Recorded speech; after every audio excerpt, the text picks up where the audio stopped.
All right, everybody, let's go ahead and take a look at this multiple choice question from the 2014 SOL math test.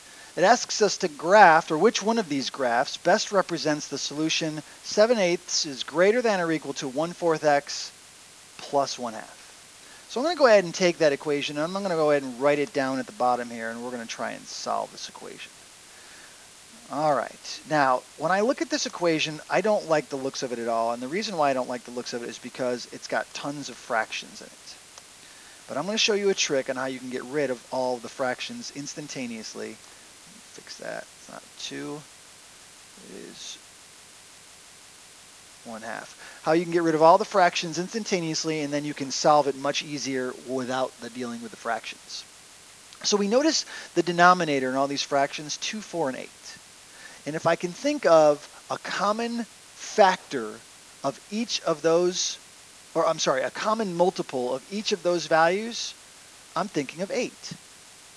8 is the least common multiple of 2, 4, and 8. Because when I think of the multiples of 2, I think of 2, 4, 6, 8, 10, so on and so on. When I think of the multiples of 4, I think of 4, 8, 12, 16, and so on and so on. And when I think of the multiples of 8, I think of 8, 16, 24, 32, and so on and so on. And the least common multiple of all of those is the 8. So what I'm going to do is I'm going to multiply my entire equation by 8 over 1, or 8. 8 over 1 is the same thing as 8, but I turned it into a fraction to make my life a little bit more easier while I'm multiplying this out. And I'm also going to erase this thing right here so I have a little bit more room. Okay, so when I go ahead and do my multiplication, I multiply every single term inside these brackets by 8 over 1. So 7 over 8 gets multiplied by 8 over 1, and that's greater than or equal to 1 over 4 getting multiplied by 8 over 1, and there's an x that's connected to that, 1/4 x.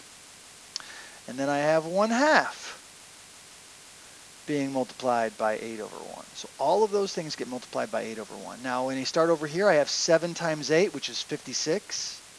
8 times 1 is 8, so that's 56 over 8. And then 1 times 8 is 8. 4 times 1 is 4. And then the last one, 1 times 8 is 8 again. 2 times 1 is 2. So that's what I have. But notice that each of these is simplifiable. 56 over 8 is just a 7. 8 over 4 is 2. And 8 over 2 is a 4. So now I have a problem that is so much easier to deal with as compared to what they initially gave me with all these nasty fractions in here. So let me go ahead and rewrite this up here so we can actually solve and figure out which of these graphs represents our inequality. All right, so first order of business to get the x by itself is to take care of anything that's on the side with the x that's adding or subtracting. And we have a positive 4 or plus 4. To get rid of that, we subtract 4. Remember the number 1 rule of algebra, though. Whatever you do on the right side of the equation, you do on the left side. So we subtract 4 on the left. On the left side, we're left with a 3. On the right side, we're left with just 2x. Last step here, getting rid of the 2, which is currently multiplied to the x. So the opposite of multiplication is division. So we divide by 2. Number 1 rule again. Whatever happens on one side happens on the other. So we must divide 2 on the left side. 3 over 2, which is the same thing as 1.5. Do we all agree? Greater than or equal to x. Now I like to write it so that my x is first. So if I put the x first and I put the 1.5 second, what happens to my sign? If you said the sign gets flipped, Mr. Harden, then you are absolutely correct. So my final answer is x is less than or equal to 1.5. Now I'm not looking for this, I'm looking for which graph represents x being less than or equal to 1.5. Well, first of all, I want the answer that has the arrow going to the left. And as I look at each of these, every single answer's arrow is going to the left. Why do I want the one with the arrow going to the left? Because I have my less than sign, and the less than sign is pointing to the left. So which one of these has a closed circle at 1.5? It looks to me like answer A. Answer B looks like it's at maybe 0.1, maybe 0.2.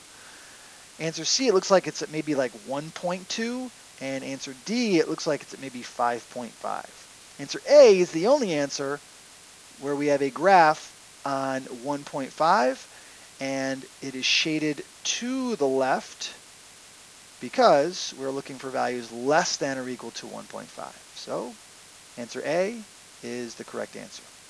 Now this problem is chock full of possible issues. You need to first of all be able to get x by itself, which means you need to be able to rewrite this inequality in a manageable fashion, which means you need to be able to find the greatest common factor of all these fractions and get rid of the fractions. Lots of possible places to cause mistakes in this particular problem. So pay careful attention to the steps that we followed here, and make sure that you're understanding the logic as we go. And if you're still not really comfortable with these, ask your teacher for a few more examples like this one, because I suspect this will be one of the tougher questions that you'll see on your test. All right, everybody, good luck, and thanks for watching.